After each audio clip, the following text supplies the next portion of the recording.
ကဘာကြီးမှာဘာသာတရားတွေကွဲပြားနေတာအကြောင်းမှန်ကိုမသိလို့ကွဲပြားနေတာအကြောင်းတရားရှာတဲ့အခါမှာမတူညီမှုကြောင့်ဘာသာတရားတွေကွဲပြားနေတာကြည့်လေအကြောင်းတရားဘယ်လိုရှာတော့ကဘာကြီးကဘာကြောင့်ဖြစ်လာ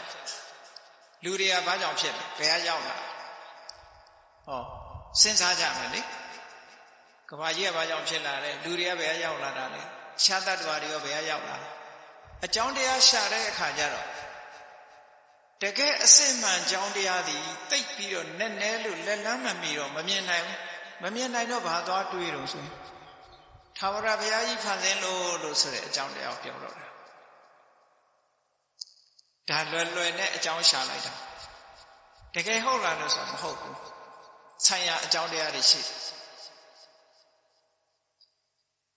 လောကကြီးမှာကဘာကြီးမှာလည်းပဲဆိုင်ရာအကြောင်းတရားတွေရှိတယ်တတ္တလောကကြီးမှာလည်းဆိုင်ရာအကြောင်းတရားတွေရှိတယ်ဩကာသလောကကြီးမှာလည်းပဲဆိုင်ရာအကြောင်းတရားတွေရှိတယ်သူဆိုင်ရာအကြောင်းတရားတွေကြောင့်ဖြစ်နေတယ်အဲ့ဒီမှန်ကန်တဲ့ true cause ကိုရှာပြီးတော့မတွေ့သည့်အတွက်ကြောင့်ဟောထာဝရဘုရားဖန်ဆင်းလို့ကဘာကြီးဖြစ်လာရတယ်လူသားတွေဖြစ်လာရတယ်ဆိုတဲ့အယူမှားယွင်းတဲ့အယူဆတရားပေါ်လာအဲ့ဒါကိုဝိတ္တမဟေတုဒိဋ္ဌိလို့ခေါ်တယ်မမှန်မကန်တွေးခေါ်လာတဲ့အမြင်တစ်ခုမဟုတ်ဘဲနဲ့ဟုတ်တယ်ထင်ရင်အမှားပဲလေဒါမဖန်ဆင်းမဲ့နဲ့ဖန်ဆင်းတယ်လို့ထင်ရင်အမှားပဲပေါ့တကယ်ဖန်ဆင်းတာမှမဟုတ်ပဲအဲ့ဒါမှဝိသမဟေတုဒိဋ္ဌိအဲ့ဒါကိုလက်ခံသူရှိတယ်လို့လက်မခံတဲ့လူလည်းရှိတယ်တချို့ကြတော့အလေးနဲ့မစင်စားလို့ဘူးအကြောင်းလည်းမရှာလို့ဘူးကြတော့ဘာပြောတော့ဆိုရင် causeless ဘာကြောင့်မှမရှိဘူးသူဖြစ်တာလို့ပြောတယ်အဟေတုကဒိဋ္ဌိလို့ခေါ်တယ်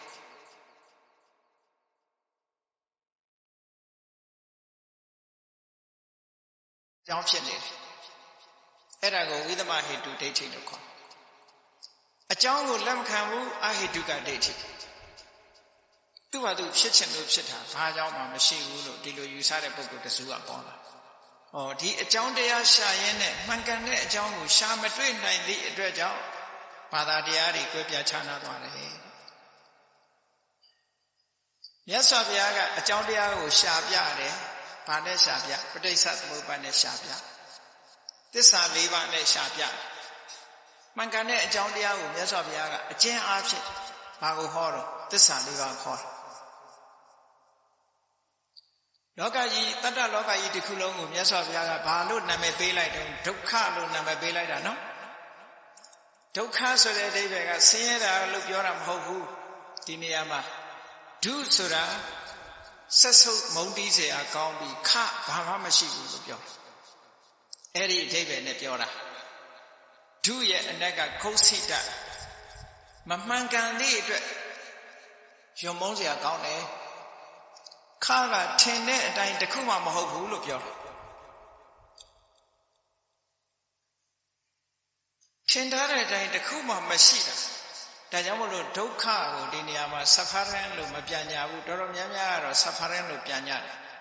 မှန်ကန်တဲ့အဓိပ္ပာယ်ကိုမရောက်နိုင်ဘူးတချို့ကပြောင်းပြီးတော့ဘယ်လိုပြန်လို့ဆို unsatisfactoriness ကျင့်တတ်စရာမကောင်းဘူးလို့ဒီလိုပြန်နည်းနည်းတော်သေးတယ်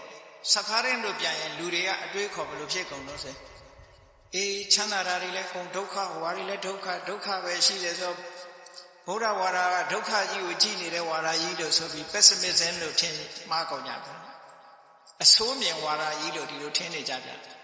မဟုတ်ဘူးအဲ့ဒါနော်အဆိုးမြင်ဝါဒကြီးအဖြစ်ယူဆလာကြတကယ်တော့မြတ်စွာဘုရားကဒုက္ခလို့ဟောတာဒီစကားလုံးရဲ့အဓိပ္ပာယ်ကဒုခြေနှက်เสียမကောင်းဘူးခထင်တဲ့အတိုင်းတစ်ခုမှမရှိဘူးမယောက်ျားလို့ထင်တယ်မရှိဘူးရုပ်နဲ့နာမည်ရှိနေတယ်မိန်းမလို့ထင်တယ်ရုပ်နဲ့နာမည်ရှိနေတယ်သူလို့ထင်နေတယ်မရှိဘူးငါလို့ထင်နေတယ်မရှိဘူးတကယ်ရှိနေတာရုပ်နဲ့နာမည်ရှိတယ်ဟာဒီ illusion ကိုဖြစ်ပေါ်စေတတ်လို့ဒါကိုဒုက္ခလို့ဒီလိုသတ်မှတ်တာအဲ့ဒါလောကကြီးတစ်ခုလုံးကိုဒုက္ခလို့ဘုရားကနာမည်ပေးထားတယ်နာမည်ပေးထားပြီးတော့ထိုဒုက္ခဘာကြောင့်ဖြစ်တာတော့ဆိုရင်ဒုက္ခသမုဒယဆိုပြီးတော့တဏှာကိုအဓိကထားပြီးတော့ဟော လိုချင်တွေ့တန်းနေတဲ့တဏှာသည်ဒုက္ခဖြစ်ခြင်းအကြောင်းတစ်ခုပဲလို့ဒါအကြောင်းရှာပြတာနော်တတ္တလောကတတ္တဝါတွေဘာကြောင့်ဖြစ်နေတာတော့တဏှာကြောင့်ဖြစ်နေတာသင်္ခါရတွေဘာကြောင့်ဖြစ်တာတော့တဏှာကြောင့်ဖြစ်နေတာသစ္စာရှုထောင့်ကပြောလို့ရှင်ဒီလိုပြောအဲ့ဒါဟာပစ္စယပရိက္ခဉာဏ်ဘယ်သူကသင်ပေးအဘိဓမ္မာသင်ပေးနေတာဟုတ်ကဲ့အဲ့ဒီသစ္စာ၄ပါးကိုအကျယ်ချဲ့လိုက်တော့ဘာဖြစ်လဲဆိုရင်ပဋိစ္စသမုပ္ပါဒ်ကြည့်မြတ်စွာဘုရားထပ်ရှာပြဒုက္ခဆိုတာဘယ်ကစဘာကြောင့်စအဝိဇ္ဇာအမှန်မသိတာကစပဋိစ္စသမုပ္ပါဒ်ဆိုတာအရာစကားနဲ့ပြောလိုက်မယ်ဆိုလို့ရှိရင်ပဋိစ္စသမုပ္ပါဒ်ကိုလွယ်တယ်လို့တော့မပြောရဘူးပေါ့လေအရာစကားနဲ့ပြောပြီးရှင်းရှင်းလေးတွေးကြည့်လိုက်ပဋိစ္စသမုပ္ပါဒ်ဆိုလှုပ်တင်သလားမလှုပ်တင်ဘူးလားမသိဘူးရမ်းလှုပ်တယ်ရမ်းလှုပ်တော့တခုဖြစ်လာတယ်ကဲတခုဖြစ်လာတဲ့အခါကျတော့ပြဿနာတွေဆက်တက်လာတယ်အဲ့ဒါဒုက္ခပဲပေါ့ကဲလှုပ်တင်လားမလှုပ်တင်လားမသိဘူးဆိုတာအဝိဇ္ဇာရမ်းလှုပ်တယ်ဆိုတာသင်္ခါရပဲကောင်းတာလည်းလှုပ်တယ်မကောင်းတာလည်းလှုပ်တယ်ဟုတ်လားရမ်းလှုပ်တယ်ဆိုတာသင်္ခါရဖြစ်သွားဖြစ်လာတဲ့အခါကျတော့ကောင်းတာလုပ်ပြီးရင်တစ်မျိုးဆိုးတာလုပ်ပြီးရင်တစ်ဖုံပြဿနာတွေတက်လာတယ်သင်္ခါရပစ္စယဝိညာဏပဲအဲ့ဒါပေါ်လာတော့ဒုက္ခတွေဆက်ဆက်လိုက်လာတယ်တရေစိတ်လေးပေါ်လာတာနဲ့ယုတ်တိဏ္ဍာနေပေါ်လာတယ်ယုတ်တိဏ္ဍာနေပေါ်လာတဲ့အခါဘာဖြစ်တော့လူရဲ့ခန္ဓာကိုယ်မှာအော်ဂန်တွေပေါ်လာတယ်မျက်စိတွေအင်္ဂါနာမျက်စိနာနာလျှာကိုယ်စိတ်ဆိုတာပေါ်မလာဘူးလားကဲအဲ့ဒီမျက်စိတွေနားတွေနှာခေါင်းတွေရလာတဲ့အခါလူကဘာလုပ်တော့မျက်စိရှိတော့ပြင်မကတွေကြည့်တာပေါ့ပြင်မကအာယုန်တွေနဲ့ဆက်သွယ်မလုပ်ဘူးလားအဲ့ဒါကိုပြောတာမျက်စိနာနာလျှာကိုယ်ဆိုတာတွေကိုတဏှာယတနာလို့ခေါ်တာဘဝဆိုတာဒါပဲလေတရေစိတ်လေးပေါ်တယ်တရေစိတ်လေးပေါ်ပြီးတော့ယုတ်တိဏ္ဍာနေကြီးထွားလာတယ်ကြီးထွားလာတဲ့ထဲမှာဘာတွေပါလာတော့ဆိုရင်မျက်စိတို့နားတို့နှာခေါင်းတို့ဟုတ်တာလျှာတို့ကိုယ်တို့ဆိုတာတွေပါလာတယ်ပါလာပြီးတော့ဘာဖြစ်လဲပြင်ပဗဟိတအာယုန်တွေနဲ့ဆက်သွယ်လာတယ်ဆက်သွယ်လာတာကိုတဏှာယတနာပစ္စယဖတ်တော်လို့ပြောတာဆက်သွယ်လာတော့ဘာဖြစ်အတွေ့အကြုံရတာပေါ့မရဘူးလားမျက်စိကမြင်တယ်လှတယ်ဆိုတဲ့အတွေ့အကြုံရသွားတယ်မလှဘူးဆိုတဲ့အတွေ့အကြုံရသွားတယ်ပျော်စရာကောင်းတယ်ဆိုတဲ့အတွေ့အကြုံရတယ်ပျော်စရာမကောင်းဘူးဆိုတဲ့အတွေ့အကြုံရတယ်နားကအတန်လေးကြားတယ်ကောင်းတယ်ဆိုတဲ့အတွေ့အကြုံရတယ်မကောင်းဘူးဆိုတဲ့အတွေ့အကြုံရတယ်နှာခေါင်းကအနံလေးရှူလိုက်တယ်လျှာကအရသာလေးလျက်မိတယ်ခန္ဓာကိုယ်ကထိတွေ့လိုက်တယ်စိတ်ထဲကကြံစည်တယ်ဘာတွေဖြစ်အတွေ့အကြုံလေးတွေရတယ်အဲ့ဒီအတွေ့အကြုံလေးတွေကိုအင်္ဂလိပ်လိုတော့ experience လို့ပြောတယ်ဝေဒနာဆိုတာ experience feeling လို့ပြန်နေကြပြီမဲ့လို့တကယ်တော့ experience ပဲအာယုန်နဲ့ပတ်သက်ပြီးအတွေ့အကြုံလေးတွေရသွားကောင်းတယ်မကောင်းဘူးဆိုတာဘယ်သူကမှတ်တမ်းတင်ပေးထားတော့ဆိုတင်ညာတော့မှတ်တမ်းတင်ပေးလိုက်ဘယ်သူကနေပြီးတော့စိတ်ဆော်ပြီးတော့လှုပ်ပေးထားတော့ဆိုရင်စေရနာတို့ကစိတ်ဆော်လှုပ်ပေးထားတယ်ဟောအဲ့ဒါကိုပဲပရိစ္ဆေသမုပ္ပါဒ်မှာဆံရအကြောင်းတွေပြောတာလေလူတွေရဲ့တဏ္ဍာမှာအင်္ဂါတွေပေါ်လာသည့်အတွက်ကြောင့်ပြပန်းနဲ့ဆက်သွယ်တယ်တဏ္ဍနာပစ္စယဖတ်တော့ဆက်သွယ်တဲ့အခါအတွေ့အကြုံရတယ်ဖတ်တာပစ္စယဝေဒနာဟောအတွေ့အကြုံရတော့ဒီတင်ရလာလို့ဆိုမရသေးဘူးဘာတွေလုပ်တော့ကြိုက်တယ်မကြိုက်ဘူးဖြစ်လာတယ်မျက်စိကမြင်ပြီးတဲ့နောက်မှာဒီဓာတ်တင်ရတာမဟုတ်ဘူးကိုကြိုက်တဲ့အာယုံကိုကြိုက်တယ်နောက်တစ်ခါတွေ့ရင်လည်းကြိုက်တယ်မကြိုက်တဲ့အာယုံကြနောက်တစ်ခါတွေ့ရင်လည်းမကြိုက်ဘူးအတန်လည်းထို့တူပဲကိုကြိုက်တဲ့အတန်မကြိုက်တဲ့အတန်နှမျိုးကွဲလာတယ်ဟောကြိုက်မကြိုက်လာဘူးလားကြိုက်ရင်လောဘမကြိုက်ရင်ဒေါသဒီလိုဖြစ်လာသို့သောပဋိစ္စသမုပ္ပါဒ်မှာဒေါသကိုမြတ်စွာဘုရားထည့်မဟောဘူးဘာဖြစ်လို့ထည့်မဟောတော့ဆိုရင်ရေပုံရအားဖြင့်သူကမကြိုက်ဘူးဆိုရင်ကြိုက်တာထပ်ရှာဒါကြောင့်မို့လို့မကြိုက်ဘူးဆိုရင်လည်းရပ်နေမှာမဟုတ်ဘူးကြိုက်တာကိုထပ်ရှာမယ်ဟုတ်ကဲ့ဒါကြောင့်မို့လို့ဝေဒနာပစ္စယတဏှာ